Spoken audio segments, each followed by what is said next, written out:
to the Mixing Music Podcast. I'm your host, Dee Kei, and with me, as always, is my lovely co-host, Lottery Lou. Take a chance on me. Watch the riches come flowing. Ooh, okay. Go off. All right. Let him cook. Girl. Yes, girl. Let him cook. Oh, what is it? Anyway, we're gonna, lots of Gen Z slang. Oh, you're eating right now, or whatever. You're serving. Oh, it's giving. What is it giving? Yeah. It's giving. Giving lucky, dude. It's giving me yes. Sorry, y'all. Sorry. All right, We're trying here. Yeah. That just got us our first 1-star review on the podcast. And I hope it's written in that context. Y'all, please don't ever talk like that ever again. Okay, so we're recording the same day as the last episode, and we wanted to talk about how to compete and how to gain more clients by competing smart, and how to minimize the competition and how to stand out among competition as a business. So I don't want to call it how to make more clients, but how to be more receptive to them, and this is kind of unrelated, but I'm going to try to talk about it to brag about it. But by the time we record the next episode, hopefully, if I've done well, if my training has allowed me to do it, the next time I record on this podcast, I will be an official ultra marathon runner, and I would have finished and completed 100 miles in hopefully 24 to 36 hours. We're going to have to start calling you Ultra Marathon DK. DK Goggins. It's Ultra the Ultra DK. D. I'm Ultra D. DK Ultra. Ultra Daddy. Yeah, Ultra Daddy. Anyway, the point is, talking about competition, I think there's gonna be something that I want to segue from that a little bit later, talking about competition in a healthy, empowering way. So remind me of that if I forget, Lou.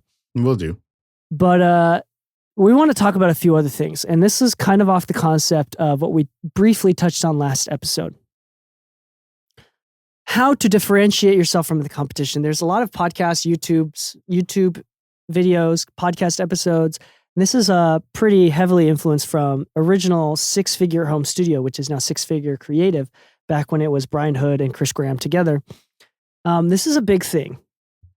Let's talk first about recording studios, which may be unrelated to you, but I think with this slightly generalized concept of something that you may not do, you'll kind of have a better understanding of the concept.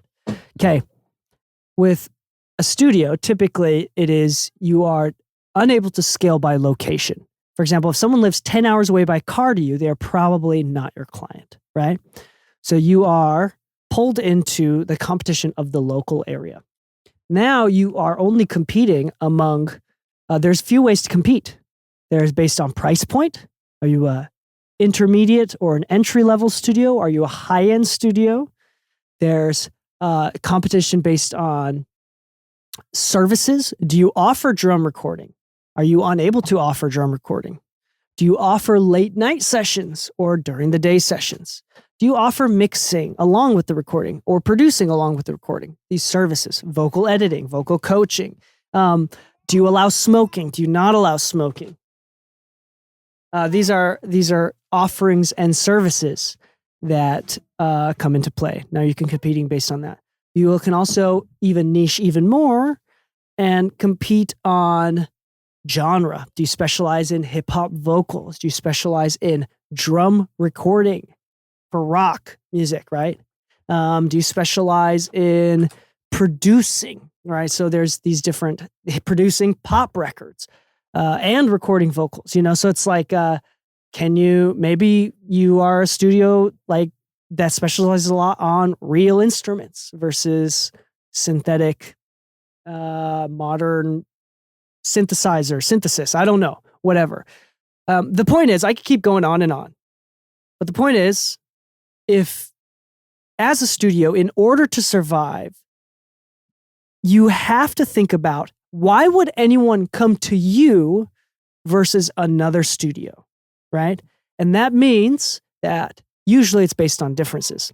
They come to me because I am the only studio in the area that has barbecue chips at the entrance, or I always bake fresh cookies with every session. Man, And I miss those cookies.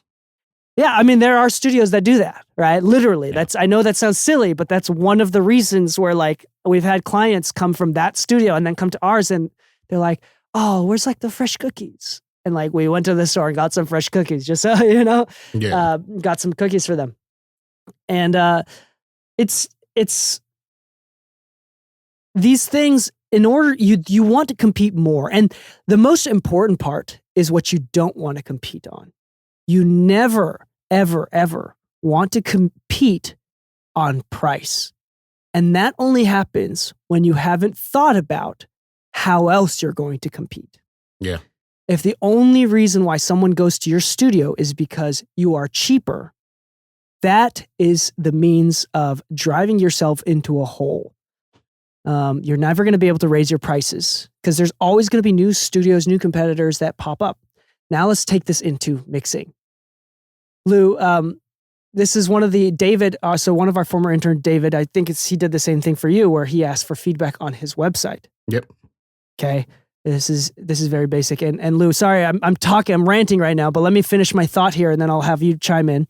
Okay. But the feedback that I gave him on his website, I pulled it up. David, it sounds like he's going to go more for a mastering angle. So David Miller Masters or whatever, right? David Masters. It's great. You can go in there. There's a contact form. But one of the biggest things that I had to let him know on is that this is a very non-personal site. I don't know what David looks like. I don't know who David is. I don't know what kind of music David works on. This website has gear on it. Yeah. Pictures of gear on it. But I don't know anything about David. It's a very non-personal website. And when you make a website that is very non-personal or your branding is completely non-personal, then what happens is you are not competing with anything other than price, which opens the floodgates. And now you're competing with everybody else on the internet, including those mixers on Fiverr that are anonymous and mix for $20. Yeah. Okay, so when you compete on price, that is a hole you do not want to dig. The reason why I get hired and I charge probably more than you listening to this podcast is not because I'm a better mixer. It's not because I'm cheaper. It's because I'm Dee Kei. And Dee Kei is reliable, replies to emails quickly, can do things quickly, has unlimited revisions, has a great sound, all these different things. And I'm competing based on everything else, right? And that's the reason, because I have more streams or more awards or whatever, because Dee Kei was Billboard, whatever it is, right? Because Dee Kei's part of the Grammy Academy, doesn't matter. I can go, the point is, I charge more because I'm competing on a lot of different things. And these things are thoughtful. And a lot of these things are choice-based. It's not like, you're right. Like you can't be like Lu and have a gold record all of a sudden. That takes time. Hey, but it wasn't all of a sudden. I mean, yeah. No, that's what I'm saying. Yeah. That's what I'm saying is it took time. Like it's not random. Like that was, you can't just all of a sudden add that to compete based off of that, but you can compete off of being the one guy in the area that responds to emails in a timely manner. Like that is straight discipline. Being the one guy that never misses any appointments. Being the one guy that is positive and good to be around. That's not depressing. Or maybe you want to be the one guy that is super depressing. And so you have a bunch of emo artists come in because they love that. I don't know. Whatever it is. Oh, man. That would be quite the market. Like you're so depressing that emo people record with you. So you double up the depressing in the room and record a really depressing song, and you're so good at being depressing. Oh my God, that's such a concept. But for real though. But the point is, I mean, we're just talking about a website now, but when you look at David's website, there's no pictures of him. There's no personality on that website. So now it's just price. There's no other reason to go on that website and hire David over anybody else on the competition because it's not personal. And this is called, and this is something we've talked about many times before, a white glove service. Every client that you take for mixing or mastering or producing it's a white glove client. You don't go into the Honda dealer and buy a Civic. That's not a white glove service. What is a white glove service is Rolls Royce. You go in, you get to pick the color of the leather, the type of leather. Do you want the umbrella in the door or not? Do you want wood veneer, or do you want, like, what style of wood and color of wood do you want on the inside? Do you want the starry add-on? This car becomes a one-of-one for you. It's an individualized service. Typically, marketing firms are also white glove services. They find out the data for your website or for your service. They figure out where your target demographic is. They figure out your avatar, who you want, your ideal client, what that ideal client looks like. And we could talk about what it means to have an avatar. This is a practice that Lou and I have done a couple times now. Yep. Defining who the avatar is. And we'll talk about that a little bit later. But the more specific you are and understanding who you're, and there's a reason, I'm trying to break down the reason why so many influencers, especially for artists, talk about know your audience. Well, what the fuck does that mean? Like, the purpose of knowing your audience is to figure out how to better attack them. This is something so simple, but that most people get wrong. If you are an artist running ads on YouTube or on Instagram or Facebook, why the hell are you targeting other musicians? Other musicians is not your audience. Yep. It's not your audience. For example, one of my clients, Barely Human, Oditari, great example, right? Or Barely Human. If they were to run ads, their key demographic would be like 20 to 30-year-old video game, people that like video games, that specifically like Kingdom Hearts, right? That like artists like this, that probably go to shows and are keen on probably college educated. I don't know what it is, right? But the more specific you can get, the better the ad targeting is. And the more you can compete, the more effective it is. Yeah. The biggest mistake with the podcast, not mistake, the podcast for me is a PR thing. It's to give credibility to me and Lou, right? But if I was to make a podcast in order to build clients, I should have made a podcast for people that would hire mix engineers, not for my peers. For example, the podcast, if I had the podcast for building clientele, I would make it maybe how to write songs, how to record, and make it more recording production emphasis.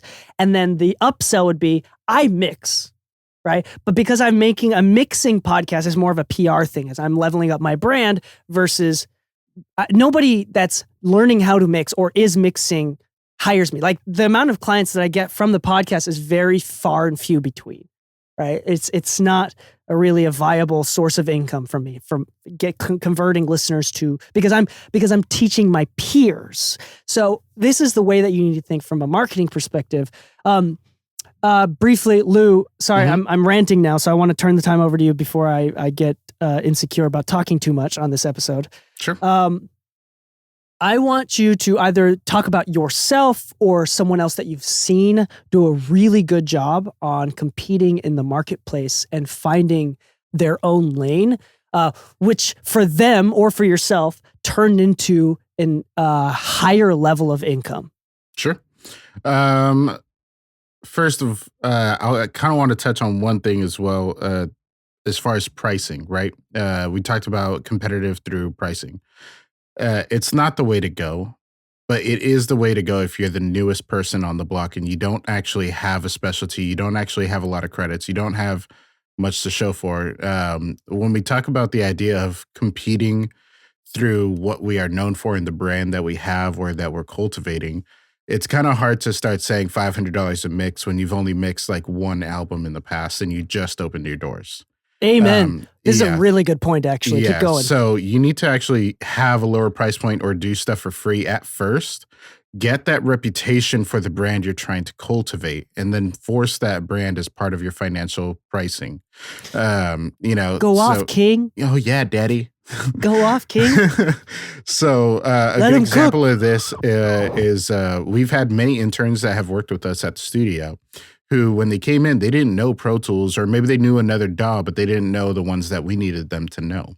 And I would always kind of push to the earlier interns. And I say that the earlier ones because it's kind of like the oldest child, youngest child kind of treatment, the way I ran the intern side of the studio.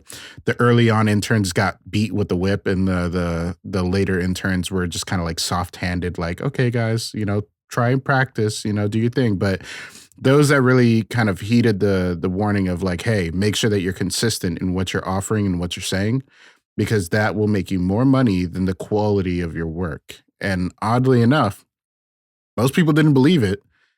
But once they saw it, dude, it really is like, just show up on time, make sure that you're taking note of certain preferences. Like one of my clients likes a specific type of candle. So anytime I had one intern that would like handle like the bookings and prep them and all that kind of stuff, he would make sure that a certain candle was on the table, that 4 water bottles were to the left side, because they knew that the artist always sat on the left side of the credenza. And it's those little things that if you're opening a commercial space and you really want to stand out and you really want to start upping your rate, you have to kind of give them the experience that they believe is worth more than what you're charging them at that moment. So when your prices do go up, it's a justified increase in their budget, because they wouldn't want to go with somebody else in their price bracket, because guess what? You just upped the bar in that price bracket. That's how you get your money up. That's what you want to do when it comes to getting your price up. If it's not currently up there because you can't compete on another level other than price just yet, then don't worry, give it a year. And I say a year because in a year, you can work with a lot of people who will praise your name, and you will build that social brand that is going to be worth more than what you charged that previous year. But you have to give them a reason to believe that you're worth more. And if you don't have anything to show for it just yet, don't worry, just give it time. Now, with that said, I have seen people drop their price because of seasonal changes, and that I think is okay at the beginning point.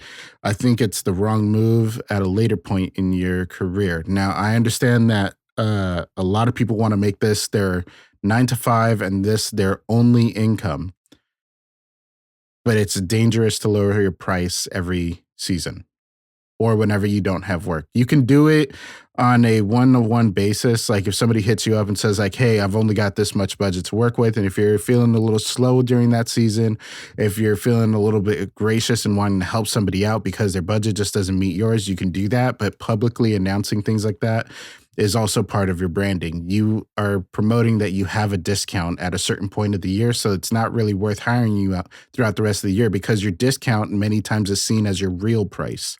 It's kind of like Black Friday deals. You wait all year long to buy a new TV because you know on Black Friday it's going cheaper. So you don't buy it throughout the rest of the year because you could save a couple $100. So if your price suddenly drops every November, December, January, whatever, guess what? There's no actual reason to hire you throughout the rest of the year outside of just demand being there. That's pretty much it. So part of the whole pricing issue is, as much as you want to raise your price quickly, just give it time, build that reputation, build a brand that's actually trustworthy and worth investing more into as the price goes up. But honestly, publicly showcasing a lower price point is kind of the wrong move unless you're hurting that bad. Humility is going to be a key factor in your price point. You have to know when you're charging too much and when you're charging too little. So take a little bit of pride into account. Yeah. Amen. Thank you. Yeah, these are all really great points. I want to go back and talk about what you talked about. Yeah, you're right. When you are just starting and you have very little experience and you don't know what you want to do. One thing, I'm never going to endorse forcing a niche. A niche usually comes to people, and it takes time through experience. For example, people end up working on rock drums, and that's their specialty because they love it. And with passion and love for a specific thing comes expertise and knowledge, and sustainability. So that is important. Don't force a niche. I will never endorse forcing a niche. That being said, niches do come. Be aware of what you like, what you don't like. At the beginning of your career, maybe you say yes to everything, right? In order to figure out things that you do like or things that you do well. I used to be an artist, and I found out that being an engineer was significantly more cathartic than writing music, right? Yeah. And then that turned into, I thought mixing is more fun than recording, emotionally and monetarily, like for money wise and emotionally. Recording was boring and sometimes, and I would get frustrated, but with mixing, I never got frustrated, never got boring to me. It was cathartic. And I'm not saying that that's how it's supposed to be, but everybody has different things that feel easy, that come naturally.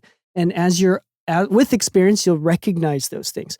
Another point that I want to make is you're exactly right, Lou. Like the idea that if you have very little else to offer, instead of lowering your prices and discounting them, there are many different ways to compete without, and we briefly spoke on this, but I'm going to reemphasize this point, is there's many ways to compete with very little experience. For example, service, right? And you mentioned that. Providing service, whether that's through communication or amenities, service is something that is a choice. Discipline, reliability is also a choice. This is practice. This is a choosing to respond to phone calls. This is not necessarily a healthy thing, but if you are the guy that is able to respond back and turn around projects at 9 p.m. at night or 4 a.m. in the morning, you're willing to do late night sessions. This is where we kind of go into, I feel like at the beginning of the career, you need to figure out what boundaries you have, but we had an episode about the importance of lowering boundaries, especially towards the beginning, and figuring out what your boundaries are. Eventually, you're going to have them in order to have a sustainable career. But again, say yes to everything until you can figure out where those boundaries are. And you're going to have to keep in mind that the more boundaries you put up, the more things you're going to have to say no to, which is difficult. Yeah. Okay. I think that's really, really great. Really fantastic so far. Let's move on into the idea. Go ahead. I was going to say, I think there's one slight thing we can touch on, which is competing because you have to by financial force, meaning that you dived right in. You don't have any other job. You're just doing this. You're taking every job you can say yes to because you have to. You have no other choice. It's okay to have a 9 to 5 and do this on the side and focus on building the brand with the type of artists and the type of relationships that you're looking to nurture versus allowing anybody and everybody through your business that you're not exactly looking to work with long term. It's okay to build your credits up and try to get as much work as you can done. But it's kind of like what Dee Kei has said in the past, which is don't raise a child you wouldn't want or whatever. I don't know. People don't throw their kids away, but as much as you'd like, sometimes you can't throw your clients away because you're financially restricted to the clientele you have for now. And that's making you lose opportunities of working with the people you actually want to be around. Giving yourself some financial freedom at the starting point until you can make that big jump is probably the best advice I can give you as far as competition. Give yourself a reason to say yes to the projects you're intending to work on, no to the ones you're not intending to work on. Just do that. Just focus on making sure you're building the right brand with the right people.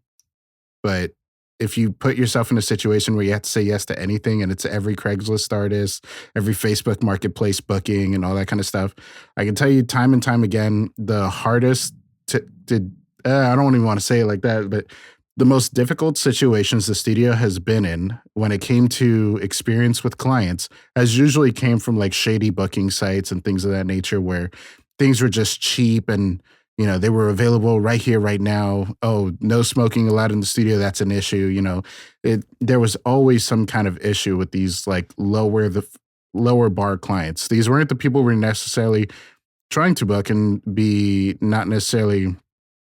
We're not trying to associate with every artist that comes to the door, but obviously if we're trying to offer a white glove service, we want clients that are looking for white glove service, not just looking for a cheap deal. Amen. Yeah. Yeah. I wanted to briefly touch on the concept of an avatar. Mm-hmm.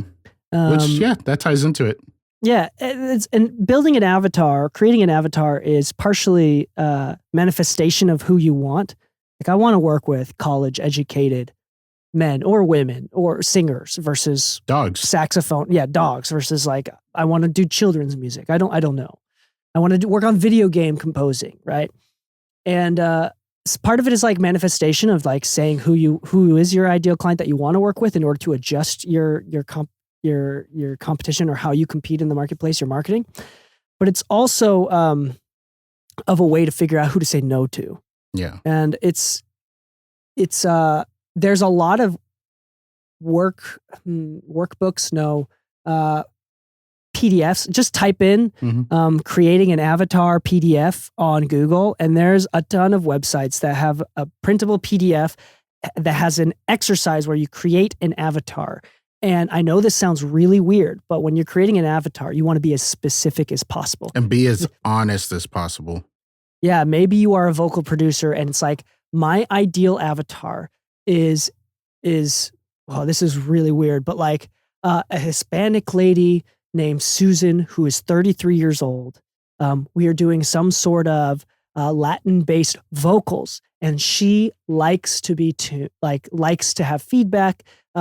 She is college educated, is classically trained, likes to work during the day. Maybe she is a mother, and that's important to me. And she's only like, she's very focused, and when she's there, she'll be there because she's a mom. Her hobby is painting because I want artistic types. Like it sounds really strange. But watch any sort of YouTube video on how to build an avatar. The more specific you can get in this example, the better it is. And again, with every sort of influencer on about music, it's like, know your audience. The reason why you want to be very explicit and specific about your audience is now knowing how to attract those people to you, and how to cater to them. Yeah. Because you want to have a level of practical empathy where you're not competing. Your music is not meant for the entire world. You're delusional if you think everybody will like your music. Okay. Jacob Collier. Yeah. No, he doesn't say that, but I mean like, but I mean, the point is, oh, he did say that actually, huh? Anyway, he says he makes it for his audience. Yeah. Yeah. But the point is, if your audience is people that play Deltarune on PC with a Windows, and you can get it that specific, that's only going to help you, like, I only want to target people that have watched Demon Slayer's latest season. Yeah, Martin Scorsese films, or watch Tokyo Vice, or subscribes to HBO Max. If for some reason you can figure out that that's who your target demographic is, that's only going to help you. And I know that sounds silly, but you do want to cater to a very specific niche audience. So it's this combination of you're finding how general you want to be versus how specific you want to be. And typically in advertising and marketing, the more specific you are, the more effective each tactic plan, the execution of a plan is. Okay. The last thing that I want to talk about, Lou, and we're going to kind of generalize here, and we're going to finish up this episode, is I said that I would segue about the running thing. And this is going to be really important. And this goes along the lines with competing your way into high achieving. So this is a lot of different thoughts, and I'm saying this out loud. I'm thinking out loud here. So forgive me if I'm not articulating, or if I'm missing things, or it doesn't make quite a bit of sense. It doesn't make perfect sense. But I am noticing a couple things with high achievers. If you are the type, first off,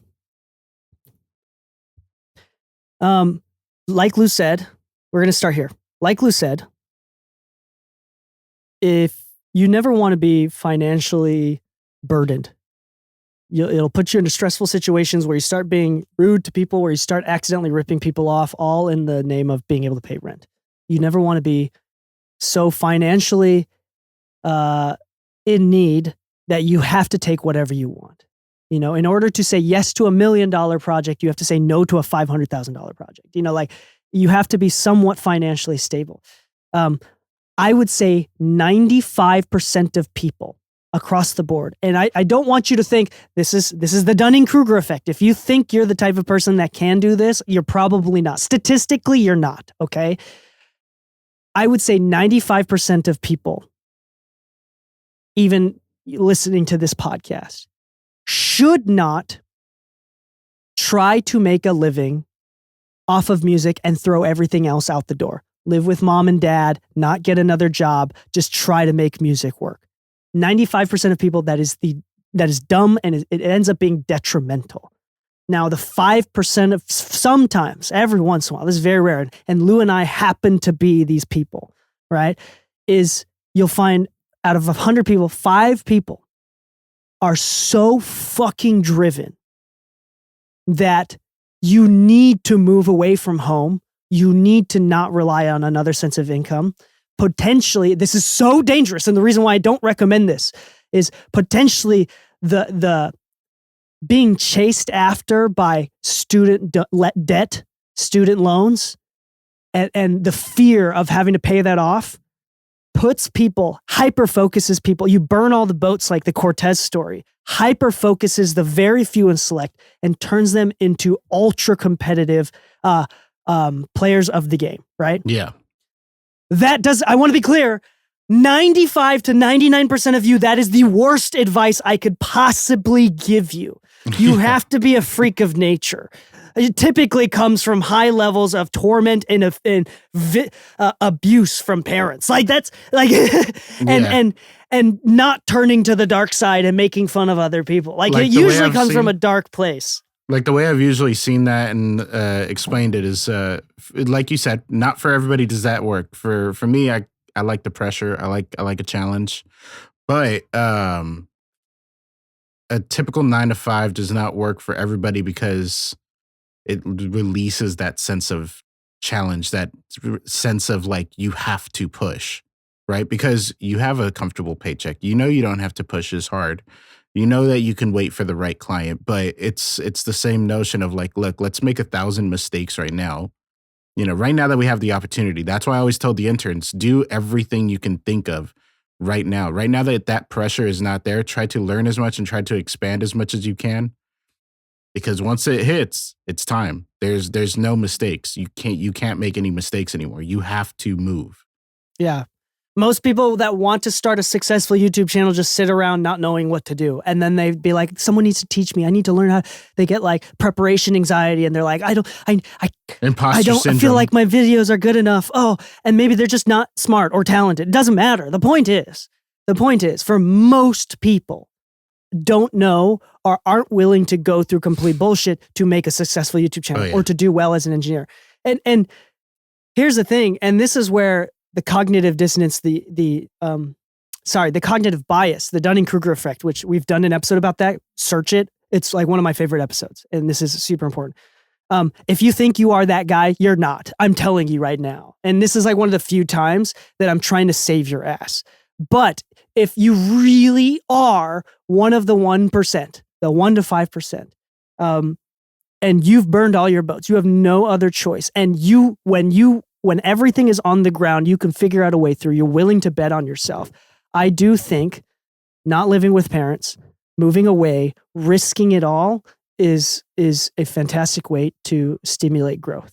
Not recommended, but that is not to the general. I can't recommend that to the general. Yeah, to be honest, when I technically recorded the record that got me my plaque and stuff, we hit Billboard #1 and stuff like that for that record in the R&B charts and all.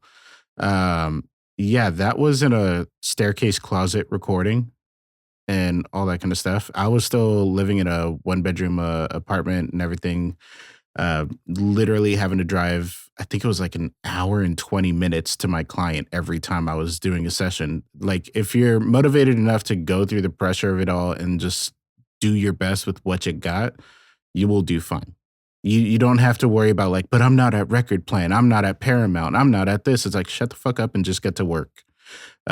Literally over time, everything will pan out. Like if you haven't noticed, me and Dee Kei both work from home and we're doing just fine. Yeah. Yeah. I don't know what that was meant to like.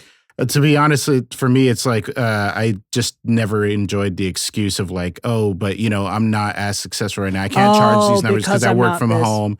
Yeah, but we are in LA. Yeah, we're in LA, sure. But even then, I would argue that if you built the right brand, most studios are moving to homes. Yeah. We've seen it. Even at the top of the list, Tizia has been working from home this whole time. Yes, he gets especially paid for to mixers. go. Yeah, exactly. Like if mixing is part of your goal list, then there's that. Mastering engineers are moving to homes as well. You've seen where like some guys still want to have a nice professional room to work out of, and they build it in their backyard. That's kind of the big point I'm trying to make. Like, don't make the excuse that I don't have the resources or I don't have the big flashy studio with the nice parking lot and entryway. To be honest, it's not the only reason people are going to work with you. The majority of the reason they're going to work with you is because you provide something that they're looking for, and they like working with you because your consistency is something that they're after. Yeah. I do want to be clear. The problem, and we've had episodes about this again, the dangers with excuses is that everyone around you almost always will validate them for you. Yeah.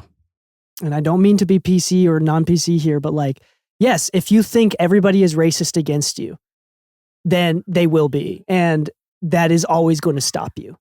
You have to let go. You have to be courageous in the sight of potential racism or potential poverty, or like, I came from a poor place. I believe that everybody that's wealthy is gatekeeping from me. Well, if you think that, they will. And every excuse that you make will be validated by yourself and by those around you as long as you let them. You know, it's kind of funny. We're not going to go off. We're not going to go. Go ahead. Say that. This is a tangent that I'm not trying to get into. But no. But there's one thing you said that it does relate to how this industry works, which is, if you think everybody that is of a certain class is keeping you out of that class, it's really yourself keeping yourself out of that class. A good example of this, shout out to Greg Wells, super dope producer and engineer.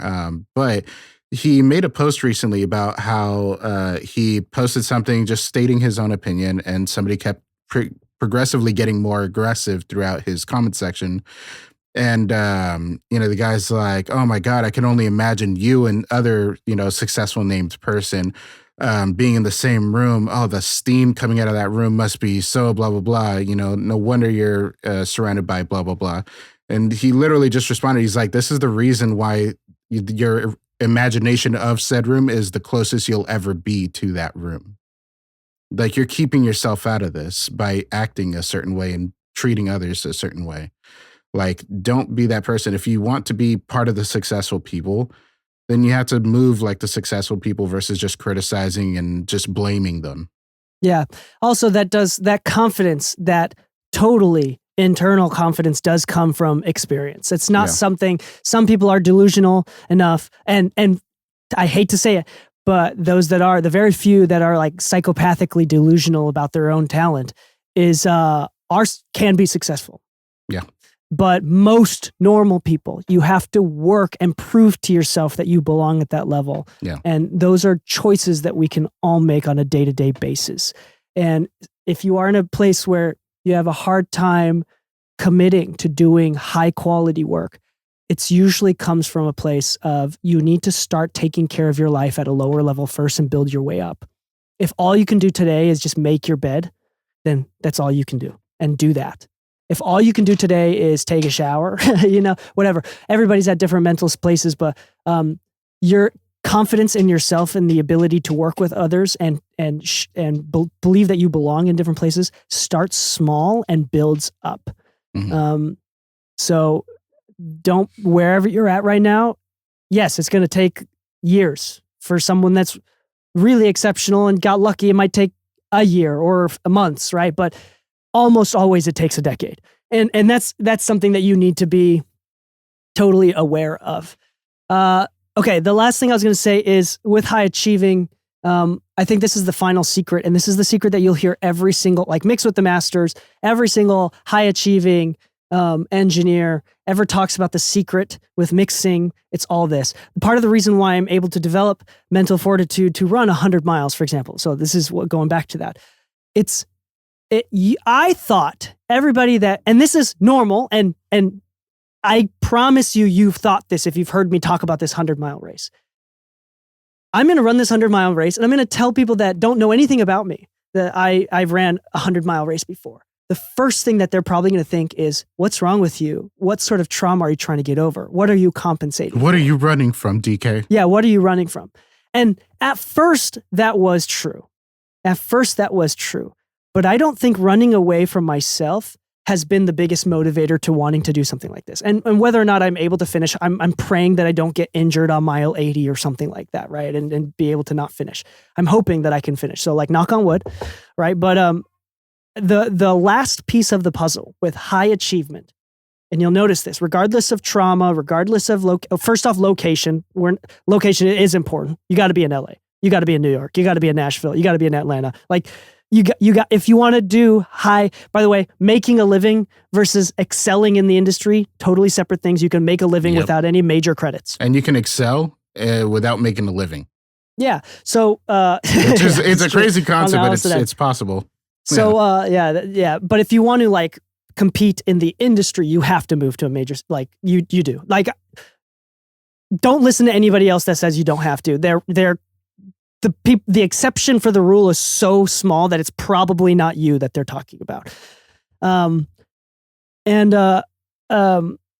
Okay, so going back to this, the last piece of the puzzle that I think is very important in order to compete and do well, and to compete in the industry is, nobody ever talks about this, but the industry is a little bit like a last man standing kind of thing. People retire, people pass away, people get old, people get sick. Slowly one day Dave Pensado is not going to be able to mix, and all of his clients are going to go to Jason Joshua or somebody else, and then Jason Joshua is going to be. It usually trickles down. So it's I hate to say it, and it's not necessarily true, but it feels like a last man standing sort of industry, especially if you are living in the right places, like in LA. And the last piece of the puzzle, and the reason why I think I'll be able to run 100 miles. And why I was able to train for it. I was able to do back-to-back marathons. I ran 52 miles in 24 hours, just for the training part. Part of that reason, and the biggest reason, isn't compensation. It's not, I know I touched on trauma and stuff. At the end of the day, it's almost always, we have learned to just fucking love it. That's it. Yep. When you niche and you build boundaries and you learn to love whatever craft that you niche into so much that all of a sudden writing emails is no big deal. It's not a big deal because I get to mix. And I think that's the most important thing. I can run 100 miles and train for the 100 miles because I love to run. I also might love personal competing with myself, but to see if I can do it, like challenging. But I, at the end of the day, like to run, love to run. It's changed my life. It got me out of depression. And it's the same thing with mixing. If you want to compete at a higher level, you have to compete in a way that's healthy to you at the end of the day, in a way that you can come back into the studio every single day and say, I love this shit. And the last thing that you want to do is, in the pursuit of a career, work in such an unhealthy, unsustainable way that you end up resenting the one talent, skill, hobby that you used to love so much. At the end of the day, everything that we do, the reason why you compete on different things, the reason why you set boundaries, the reason why you stop doing things, that you do things, you chase after things, the reason why you lower boundaries is, at the end of the day, to emphasize your love for the craft. I think that's the secret. What do you think, Lou? I think it's true. To be honest, the people around you will know when you actually enjoy what you do, or how much it means to you to actually continue doing something. I've told you in the past, where I've told Anna, like, oh yeah, I'm thinking about just getting like a little part-timer and this and that here and there, just to kind of help out with a few things. She's like, no, that doesn't feel like you. No, like, other people will know who you are by the way you present yourself, the things that you do.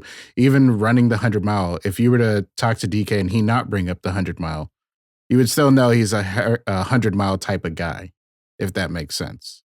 Oh shit, I'm blushing. Oh, you son of a bitch. Don't make me blush. How dare you?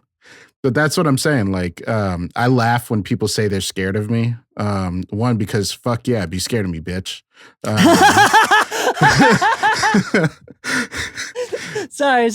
No, but it's funny to us because I'm always like, dude, if somebody be scared of me, bitch. But it's like, honestly speaking, like I'm the type of person to give, even if I have no reason to, even if it's not in my benefit. One of the best advice and worst advice I ever got was when you're looking to succeed, don't do favors. I understood what they meant because I know the type of person I was speaking to. Now, to most people, that might sound like, hey, it's all about you. It's all for you. Don't worry about anything else. It's like, no, listen. You can do favors all you want. You're going to get burned here and there. So if you're going to do it, just understand the likelihood of you getting burned is high. It's really high. So you have to do it out of love and not just because you're trying to do a favor. Don't do it because you think they're going to give you something back. Don't think of it as something to expect in return, right? You can tell a person's type when you meet them. Anybody that's ever worked for me has never been scared of me. Nobody's ever looked at me and been like, oh my God, Lou's going to kick my ass. Oh, he's such a mean guy. I do favors all the time, but I also understand that I expect nothing in return. If I got something out of return, it's honestly a fun little surprise to me. But that is what I mean when you say that Deke is a 100-mile kind of guy when you meet him, because for some fucking reason, if you get the wrong picture of me, then you're scared of me for some reason, and me and Dee Kei are laughing at you. You know, that's the reality. So, like, honestly speaking, like, you fall in love with what you do. If you love what you do, you love to teach it, you love to help others, and you actually strive to do more, and that will show in your work. That's why I say these things. It doesn't matter whether we announce it or not. It doesn't matter if you put it on your website or not. The moment you get an opportunity, the door has opened, but that door will not stay open if you are not about what you preach, and it will show right away. Yeah. I think the best thing in A&R, the people that are the interface between artists and labels, A&Rs love a mixer that loves mixing. Yeah. They're really nerdy about it. They care about which compressor sounds better. They love that. They don't relate to it at all. They think mixing fucking sucks, and I don't know why we have the budget for this. It's horrible. I hate that we have to do this, but this is part of the process. But when they have to hire someone, they want someone that is really nerdy and does nothing else. They know that they're going to get the best work done. So when when an A&I hire a mixer, it's not that because they do good work. It's because they trust that they do good work. Does that make sense? Yeah. If I love my craft and I'm really nerdy about mixing, and you can tell, that builds a lot of trust for someone that doesn't understand the craft. And people that hire you typically are the ones that don't understand the craft. They wouldn't hire you if they were trying to do it themselves, if they did understand the craft. So enthusiasm goes a long way. And I think that is actually one of the things that one of the major A&R that has made me thousands of dollars to this day is like, has talked about. It's like, DK, I knew that you were good because you're really fucking nerdy about this. Like, you're really into this. And he also said the same thing about, like, he used it in an example of keyboards too. It's like the fact that I was so nerdy about mechanical keyboards. He's like, oh, like if someone's going to make me a keyboard, I want you to make it because it sounds like you really know what you're talking about. Yeah. So if I ever, and that's the thing, like, and I got him a keyboard and he loved it as a gift. So it's just, at the end of the day, regardless of everything, it's important to stay passionate and to protect that endearing passion that you have, that childlike passion. All right.